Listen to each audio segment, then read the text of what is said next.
You know what sounds beautiful? Minnesota. You know what else is beautiful? Knowing that the lottery has generated billions of dollars for our state.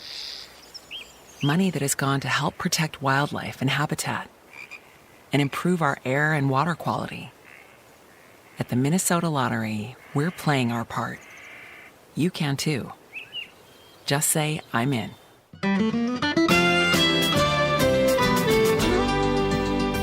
Hi, everybody. Ron Schara here with another edition of a Minnesota-bound podcast. Give a shout-out to the Minnesota Lottery sponsor and Oreo and Ritz Crackers. We welcome them to the network. Minnesota DNR, Star Bank, Connecticut, Minnesota Propane, and Realtor Heather Womack. All right, well, let's get started talking turkey. Here's where it began. It was an April morning in 1967 in the Black Hills of South Dakota. I was working for the South Dakota Game and Fish Department as editor of their magazine. And the turkey and deer biologist by the name of Art Richardson invited me out in April in the Black Hills to introduce me to my first wild turkey. I took him up on it, not knowing what to expect. We were hunting near Custer, South Dakota, very famous name and a famous spot, and not very far from Mount Rushmore. And we were on a back road in west of Custer. We stopped by a hillside full of ponderosa pine, and Art said, I'm going to go up this little draw. He says, you go up to the saddle, get way to the top, and just wait up there. He said, I'm going to go and do some calling from the other end of the ridge. So I did. And I'm sitting there by myself. And I think I can hear Art calling a little bit. And I think I heard my first gobble. It was quite a ways away, but got my attention. And I'm just sitting there again because Art said he would come get me when it was time to go back to the truck. When suddenly, before me, single file, here comes some turkeys. First ones I've ever seen.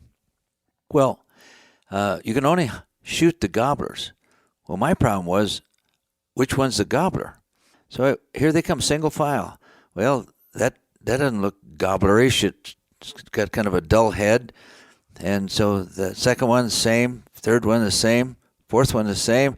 So I'm kind of looking, not moving much, got my gun ready. But finally, at the very end, here comes a bigger bird, a little blacker, a little more red in the head. So I says to myself, that's got to be the gobbler. So I take careful aim, pull the trigger, boom, down it goes. So I walk over there, I'm very excited. But then I couldn't find a beard. Oh my, I'm an employee of the South Dakota Game and Fish Department. Did I shoot illegally a hen turkey? I didn't know. I couldn't find the beard. No spurs either. The head looked, like I said, red. So I left it there. And I walked down the hill back to the truck. And Art came up. He says, Did you get him? I heard you shoot. I go, well, I don't know, Art. I don't know if I shot a hen or a gobbler. He says, well, let's go up and look. So up the hill we went, and much to my relief, Art says, that's a gobbler. You got a gobbler. I said, well, there's no beard. He said, well, it's a Jake, real young Jake. They don't have much of a beard. But then he kind of reached through the feathers, and there was a beard there, about 1 inch long. And, of course, no spurs, which a lot of Jakes, they don't have spurs. They're like teenagers. But so I got my first turkey the very first time I ever went after him. And let me tell you, from then on, I was hooked, absolutely hooked. I went back, let me back up here. Just a year and a half, I got a call from the Minneapolis Tribune. They were looking for an outdoor writer, and I took that job. I hated to leave South Dakota, but it was clearly a job and salary also much better. So But I never quit going back to the Black Hills. One year I took Bud Grant with me and had Art guide him. I went by myself because I was getting pretty good by now. I called a turkey in and got one, and Bud Grant, who likes not to be defeated, he didn't get a turkey. And but he's he was a good sport about it. But I think he kind of his teeth ground a little bit when I told him I had one. Anyway, so for 50 years, I would make an April visit to the Black Hills, possessed by wild turkeys. And let me tell you this. The bird changed my life in some ways. They're very addictive to be with in the spring. And if you hunt them long enough and do it fair and square without a rifle, for example, you learn to really admire that bird. It is designed for survival.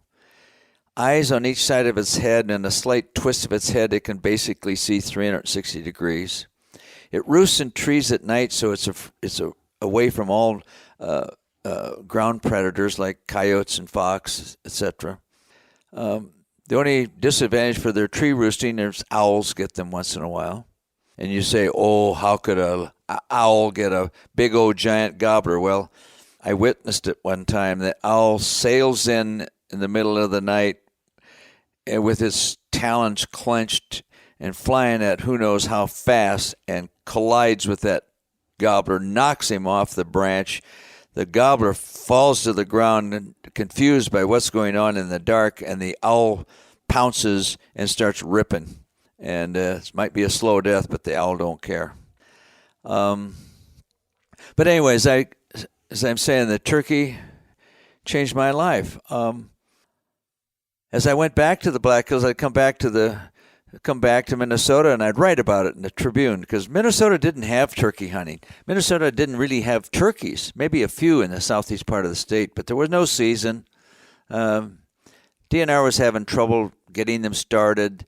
They got some birds from Nebraska that they found out later were captured in a barn. They were half domestic, didn't work.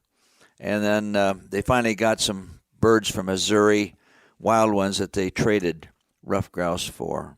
But in the interim, I would write about it in the paper, and there was a guy in South Dakota who subscribed to the paper, and he loved turkey hunting too, so he was reading my diatribes, and so he called me or wrote me one day and said, invited me to go hunting with him. He had some property right near Piedmont, South Dakota. So I did, cautiously, the next year. I say cautiously because I didn't want anybody ruining my turkey hunting. I knew where to go myself already in the Black Hills, and this is a guy I never met, and who knows what kind of a turkey hunter he is. I mean, I was pretty protective of my turkey hunting and how I was going to hunt and blah, blah, blah. But I met him. His name was John Hauer, and about the first 15 minutes I was with him, he took me out on a ridge and asked me to do some calling. His calling was pretty crude. So I started calling, and lo and behold, 3 o'clock in the afternoon, I get a gobble. I go, oh, my Lord, I'm in heaven here. I step out of my truck and make a couple of calls, and I get a gobble, an answer. And so we hunkered and went towards the call. And my buddy Max was with me, and we were hiding behind a couple of trees, and in comes this gobbler. And John and I both said, take him. I was going to have Maxie take him. Maxie raised up with his shotgun, and I got ready to back him up. The bird saw us, took off flying. Max missed him twice, and then by then he was way out. I missed too. So we didn't get that bird. And but John and I developed a friendship right after that, and he and I hunted together for years. We got so we thought we were pretty good, so I started asking some Minnesota friends, you should try this turkey hunting. So enough of them volunteered. They started coming out. John and I would guide them. Well, then the next year, the Minnesota guy wanted to bring more of his friends, and well, now we can't guide everybody, so then we found a few Black Hills residents that we knew. We got them to guide us. Well, now what are we going to do? We can't. There's gasoline, everything else. We need to charge for this a little bit. What about where they're going to stay and meals? And well, to make a long story short, we rented a place that had rooms, kitchen, and we started a turkey hunting camp. This was back in about 1975, and it's called Turkey Track Club, and it's still going today, by the way. Turkey Track Club in the Black Hills of South Dakota. But that meant also, for years, every April, I was out there, sometimes for 2 or 3 weeks. I'm surprised I'm still married. So now I have a bunch of Minnesota guys coming out to the camp and then going back to Minnesota and saying, gee, I wish we could hunt them in Minnesota. So I went to the Minnesota DNR and I said, you guys got to do more to get the turkeys going here in Minnesota. And the wildlife chief, Roger Holmes was his name, said, if you guys want more turkeys, you have to do it yourself. I don't have any money in the budget to start working on turkeys. So if you want them, you better raise the money yourself. Well, we did. I formed the very first Minnesota National Wild Turkey Federation chapter. We held a banquet in Wayzata. We had several hundred people there. We raised like $10,000, $11,000, $12,000, and we gave it all to DNR's trapping program, where they trapped wild birds and moved them around. So that was another beginning, another addiction to me with turkeys. So I'll continue my turkey hunting stories right after this. Another reminder to thank our newest sponsor, Oreo and Ritz crackers. You gotta love them. Today is a day for adventure. Cub has all the Nabisco snacks you need to make sure adventure is delicious from start to finish. Life just tastes sweeter when you share Oreo cookies on the trail, when you crunch Ritz crackers at the campsite, or rock the boat with Ritz Cheese Crispers. Stop at Cub on the way to your adventure. The great outdoors is calling. Don't forget your snacks. Also, a favorite sponsor of mine, Connecticut. It's very easy for me to talk about Connecticut. Connecticut water system has been in my house for a couple of decades. I was introduced to it just like a lot of you who needed to do something, because the water where I live was full of iron. It stained everything. It stunk like you know what. And so desperate for some help, we stumbled into the Connecticut folks, and they put a system in our house. It's high-tech technology, takes no electricity, very little salt. But what really mattered is the stain disappeared in our water. Suddenly the sinks and toilets, etc., no more iron stain. So that's why I can tell you, if you haven't looked at Connecticut, do yourself a favor. Check it out. Thank you, Connecticut. All right, we're going to go back to some more turkey tales here. As I was saying, we now had the first Minnesota National Wild Turkey Federation chapter, and we started raising money for the live trap and transplant program to fund that for DNR. And then as the turkey fever spread, a couple more chapters developed in Caledonia and Winona, and the next thing you know, more and more people are discovering the wild turkey. I think the very first turkey season, like in 1978, something like that, only 400 people got to participate. This past year, it was like 60,000 got to participate. So, and little did they know, they do now, but little did they know when they decided to try turkey hunting. Let's try this turkey hunting. We don't know what we're doing, but let's try it anyway. You get hooked. You become addicted. And that's why I say the turkey changed my life, because I'm still infatuated. And here's why. I wished I'd have brought some calls with me. I did not, but I'll just tell you point blank, I'm a lousy duck caller. I'm a musician, but for some reason I can't talk to ducks or geese. But I can talk to turkeys. And how you learn to do that is you listen to the real turkey, either in the woods or in the recordings, and you listen to the hen primarily. The hen rules the roost, so to speak. And it's the springtime. And for the turkeys, what they're trying to do is they talk back and forth because it's the mating season. The gobblers gobble to get the attention of hens. And the way the turkeys have it figured out, when he gobbles and she answers, he waits for her to come in to him. He's strutting. He's looking beautiful because he's the big dude, and he wants to impress her. You can see the same thing in a Minneapolis bar on a Friday night. But anyway,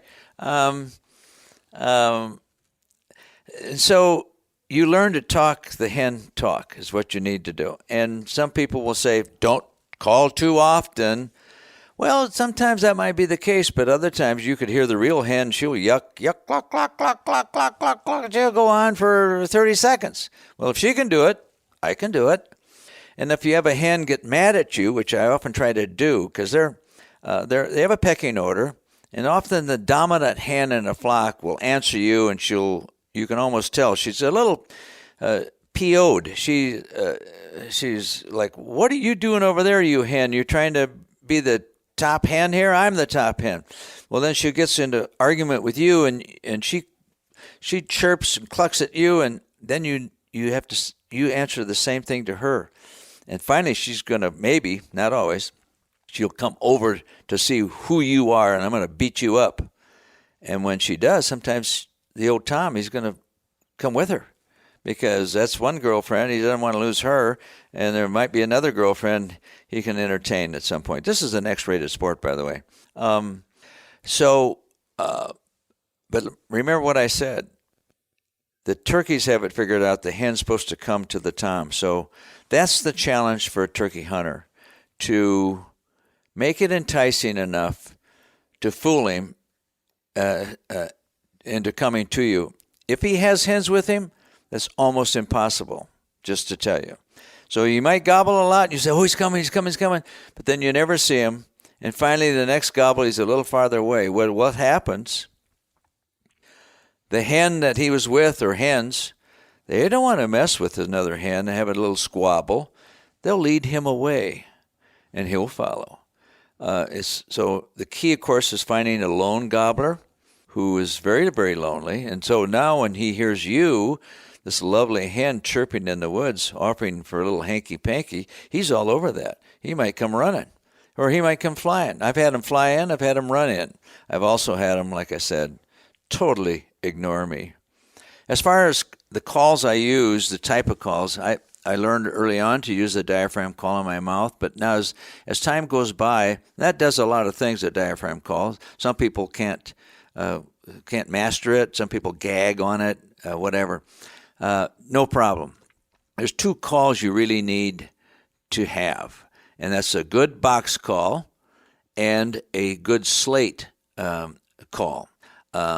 A glass slate or slate, and learn to use those too. Now, the only issue I have with today's retailers is they put all the box calls in plastic packaging that you can't even get into with a hatchet. I hate that because no two box calls are alike. I want to play it. I want to hear it so that it has that nice high-pitched young hen sound that I'm looking for. And same with the peg slates. And they take a little practice, but they're a lot easier to use than the diaphragm call. So those are the only really two tools I use. I have a gobbler call that sounds like a gobbler, kind of. Can't say as I've had a lot of luck with it. I was using it one morning, sounding, gobble, gobble, gobble, gobble, gobble, gobble, gobble, gobble, trying to maybe get some gobbler to answer that because I wasn't getting any answers with the hen. And I'd do that for a little bit. It was a beautiful April sunny morning. I was sunning myself against a big old tree, had my mask up, and I sensed something walking beside me. It was a, it was a black bear. I go, oh. He wasn't coming to my gobbler call. He just happened to be walking by, and I was not expecting that. He walked by me about 10, 15 yards and stopped and turned around and looked back toward me. I go, don't do this. I have my shotgun, but I don't want to shoot no bear. I don't want this encounter. And he raised his nose and waved it back and forth like, what in the hell do I smell? Well, it was me. And after he was convinced that was a human being he was smelling pretty damn close, he whirled around and took off like a racehorse. So I was glad to see him go. Another time I was sitting on a hillside in a brush pile. I like to get in brush piles. You can hide there easily. And so I'm sitting in a brush pile. I was calling, and down the hill from the other side of the valley comes two coyotes. They heard this hen, and they were looking for me. And coyotes are, if they can eat a hen turkey, they'd be happy to eat a hen turkey. They'll eat anything. Well, they come running up there, and they were looking for this hen. Now they're about 15 yards from me, just standing there looking. Now the female, she was the smaller one, she was a little confused, so she kind of went downwind from me, and she got my scent, and she just took off. Well, the big old boy, he didn't do that. He's still looking down the hill, still waiting. We're wondering, where in the heck is this hen at? And so I started to tease him by just slight, soft chirps, which really baffled him. Like, I can hear it, but where in the hell are you? Whatever. He was so intent on looking for this hen that he sat down 8 yards away from me with his back to me. I could have tickled him in the ear. And then finally he got up and he was looking around, and so I says, in a human voice, I said, hey, you better get the hell out of here, or you're get in trouble.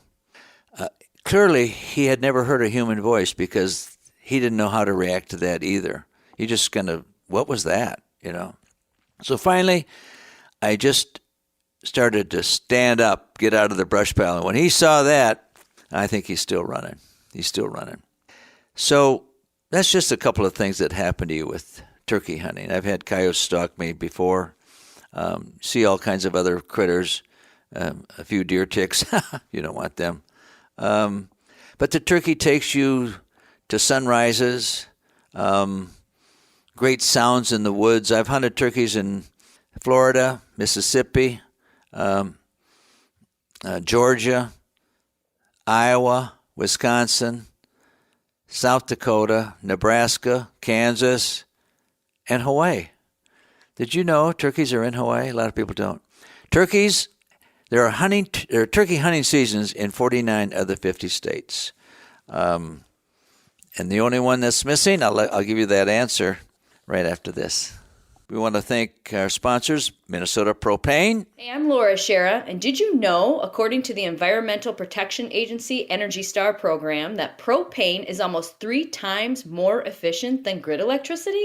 We all care about our planet, so let's use energy efficiently to reduce our environmental footprint. You can heat your homes, your water, your cabins, your businesses with propane. The right energy right now. Propane, clean American energy. For more information, go to propane.com. Also, Realtor Heather Womack. Hi, Minnesota-bound podcast listeners. I'm Realtor Heather Womack. I grew up in Minnesota and love all the outdoor activities we have here. In fact, I love Minnesota so much that I moved back here from Europe to raise my family in the land of beautiful hikes, refreshing clear lakes, and winter fun. That's why I'm reaching out to the listeners of the Minnesota Bound podcast. As a realtor, I've helped hundreds of folks buy their first home, sell the home they have, purchase a lake cabin, or start investing in Minnesota real estate. If you love adventure but need some new scenery, call me. My website is heatherwomackrealty.com. That's Heather Womack, WOMACK, realty.com. And the Minnesota Department of Natural Resources.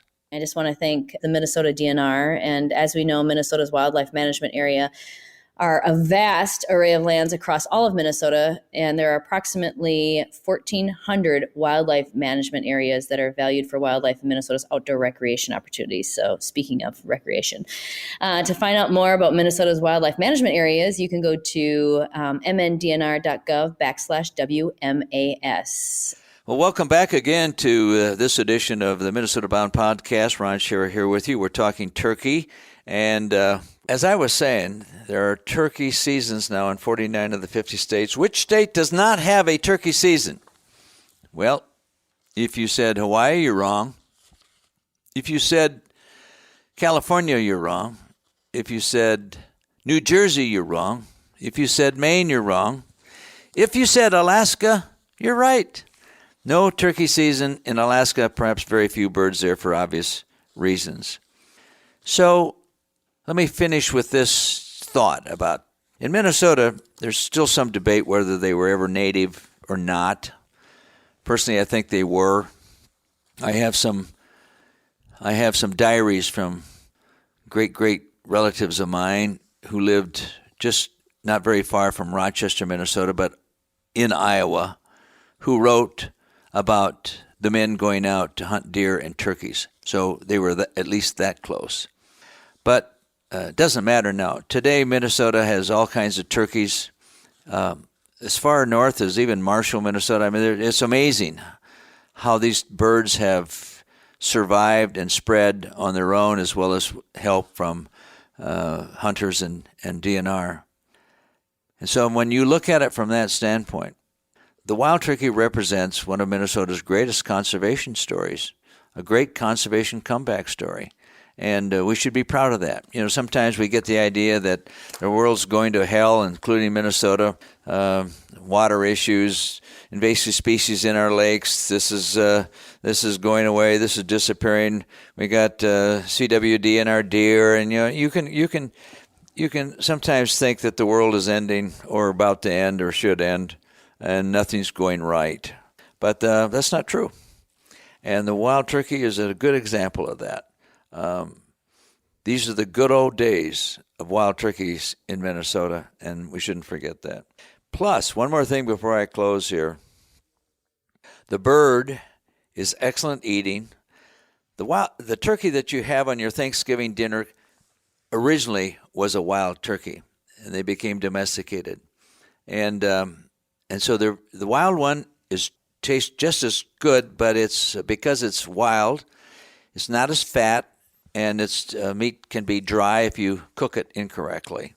But other than that, they're wonderful eating. And you say, how did they get the name turkey? This is interesting. I wasn't aware of that. When the early explorers came to North America, they captured some wild turkeys and took them back to Europe, and where they domesticated them. And but for some reason, it was mistakenly believed that those birds did not come from North America, that they came from the country of Turkey. Hence, they just called them turkeys. Well, we know now that it wasn't the case.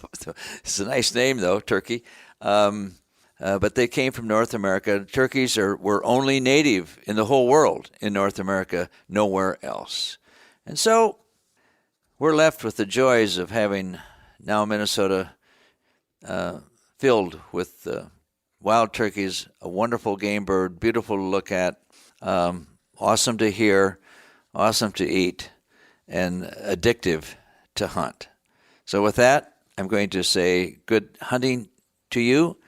Thank you again, and give Minnesota Lottery and Oreo Ritz a nice thank you for being a part of our Minnesota Bound Network, Connecticut, Minnesota DNR, Minnesota Propane, Realtor Heather Womack, and Star Bank, my favorite bank, also helped produce this podcast.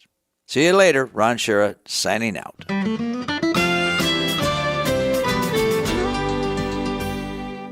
If you're putting your money into mega banks down the street, who knows where that money's being used? Bank locally. Keep your money local with a community bank that actually cares about you, your family, your business, and your goals. Check out the bank we use at Minnesota Bound. Try Minnesota's own Star Bank. You can find them online at starbank.net. When you call Star Bank, you actually hear a real living person answering the phone. Star Bank has 10 convenient locations around Minnesota to serve you and all the mobile banking products that you need to manage your money. Check out all that Star Bank has to offer at starbank.net.